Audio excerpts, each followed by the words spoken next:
Every week, the Payne family cuts straight to the real financial story. The one question, Bob, everyone's asking is, are we in an artificial intelligence bubble? You've been through boom and bust. What do you think? No hype, no myths.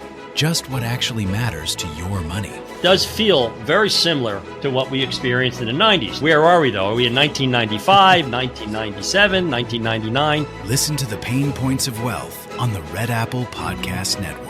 Hi, this is Joe from Vanta. In today's digital world, compliance regulations are changing constantly, and earning customer trust has never mattered more.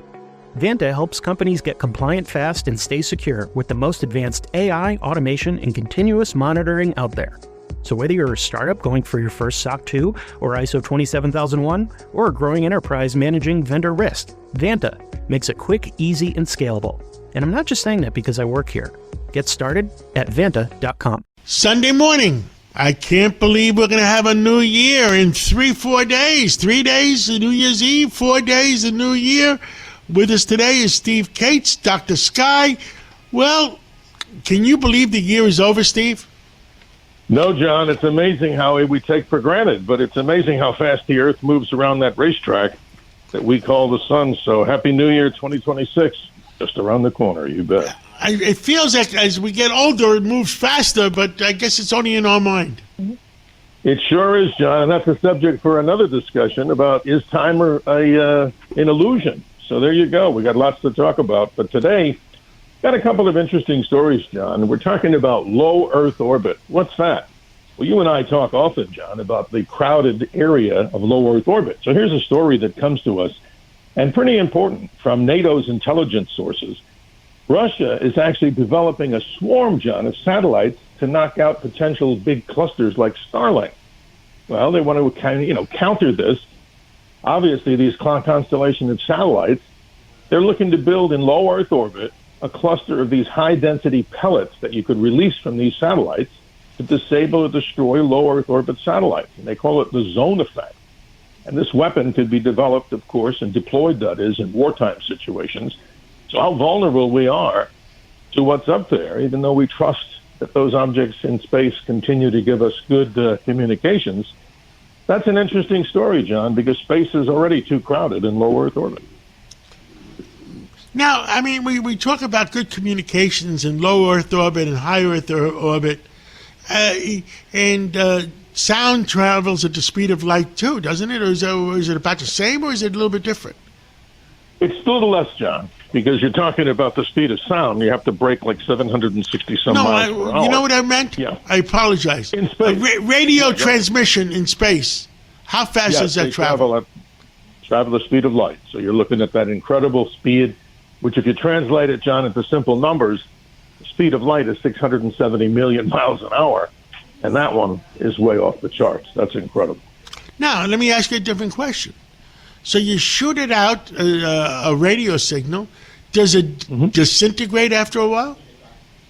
It does, John. As the continuance of these satellite transmissions, let's take a look at what's going on with Voyager. We find out that it takes hours and hours, maybe a whole day just to get there. But, John, over time, that signal would depreciate, and it would take a long time for that signal to depreciate. But from low Earth orbit, it's pretty much instantaneous. But the problem is, since low Earth orbit, John, is packed with so many satellites, this effect that Russia's trying to develop, maybe to knock out swarms of satellites, that would be a bad day for business, a bad day for communication, regardless of how fast those signals would travel. The problem, John, is low Earth orbit is too populated. We know that. Here's some facts that are just totally incredible. There are now some 21,000 satellites in orbit at this time, and that number keeps growing, of course. In low Earth orbit, John, there are about 8,000 satellites. In low Earth orbit's up to about 1,200 miles. And let's not forget the geosynchronous satellites that are out at 22,000 miles. The alleged number is between 500 and 600 satellites. So that whole area of space is so crowded. We've talked about it so many times. And an aerospace engineer came up with a concept. He called it the Kessler syndrome, and it's real simple to understand. That the packedness of space with these satellites, if one or two are destroyed, the residual damage comes from all those particles that are floating around in space. And this is a mind-boggling number, John. Scientists tell us that there's now about 100 million particles in space in low Earth orbit that are larger than 1 millimeter. So it's like a shooting gallery up there right now. And that's why we either need to defend it with Space Force or do something majestic. The problem is the traffic lanes up there in space are just getting overly crowded, to say the least. They're getting more and more crowded. And has there ever been an attempt from any of the other countries to affect the satellites of another country? Absolutely. Well, China did it to themselves. They fired at one of their old, as they called it, a satellite that was no longer necessary, a weather satellite, and they decided to do something interesting. They fired a missile from the ground. They called them ASAT missiles. And what it did, John, this is like, I believe, around 2008 or 2009, and the whole world was upset because when you blow a thing like that up, you see all this debris. And if anybody wants to watch some of this stuff in real time, or at least in video, you go back to the movie with Mr. Clooney, and you see the movie Gravity. And they show what would happen if satellites collided in space. And they did this simulation of that hitting the International Space Station. George Clooney and Sandra Bullock. That movie, I thought, even though it's well over, a decade old, that gave us the best description, John, of what would happen if objects like that were coming across in space. It was like a meteor storm, and it literally tore apart in that case, the imaginary space station. Totally amazing. Wow. It is incredible. But, John, we got one last one. We got the mystery of the week, and this is interesting. And I don't have an answer to this, but the question is, have humans and AI reached what's called the singularity point? And if so, if not, when? So what's singularity? The ability to meld human thought with computer power, and where those two things would intersect with each other, and not to get overly complicated. Some say, according to Ray Kurzweil, a futurist and an AI scientist, he's written many books, and we've talked with him and on the Dr. Sky Experience. Here's his summary. They were thinking back up to 2045, when machines will be able to do that faster than humans. But now it's been pushed to 2029, and some are now even saying that singularity could come next year, John. And what's the singularity difference? How about this one? This is mind-boggling. For a computer to be able to do 1 trillion calculations in a second, well, that sure beats the smartest people I know, John. How about you? That's definitely. Now, let me ask, has there been any proof at all that our brains or our minds are transmitting anything anywhere?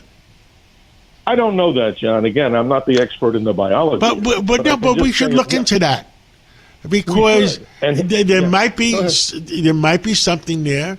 I mean, the old telepathy between humans. You're what exactly is it? Right, John. Does it really exist? Something in our brain. Right. There's something in our brain. This is what I know, and many people do know this. It has a frequency. And if we're able to perceive that frequency or put in and out there, in and out information. But the problematic thing, John, then you can intertwine it with the computer that we build, or artificial intelligence or whatever. Right, but here's the metric, John, in closing, that scientists are saying would be that singularity. AI's ability, John, to translate speech at the accuracy of a human. So we have to be careful of that. Because you can build a robot, it can move, it can do things. But if you have, or that AI machine or robot has the ability to translate speech at the accuracy of a human, that might indeed be the singularity point. And there's a lot of pro and cons to that, well beyond the scope of this interview and our opportunity here on the Cats Roundtable. But you're right, John. These are some of the great mysteries that need to be discussed. And finally, as you move toward almost the 2026 mark, here's a sneak preview of what's coming up in the sky in the month of January. John, in the morning of the 3rd of January, we see another supermoon when it's closest to the Earth, called the super wolf moon. And the planet Jupiter, John, is the big one for January. You look in the northeast sky just around 9 p.m., folks, no matter where you're listening, around the nation, around the world, of course, where it's dark. That big white object, John, to many is symbolic of what the Bethlehem star, the Star of Bethlehem was. But Jupiter, John, we're lucky we have it. Because if we didn't have Jupiter, it pulls in so many of these errant asteroids and objects.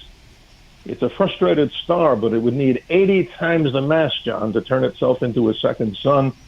And we wish everybody best of health and happiness for the new year, 2026. God bless you. Every week, the Payne family cuts straight to the real financial story. The one question, Bob, everyone's asking is, are we in an artificial intelligence bubble? You've been through boom and bust. What do you think? No hype, no myths. Just what actually matters to your money. Does feel very similar to what we experienced in the 90s. Where are we, though? Are we in 1995, 1997, 1999? Listen to the Pain Points of Wealth on the Red Apple Podcast Network.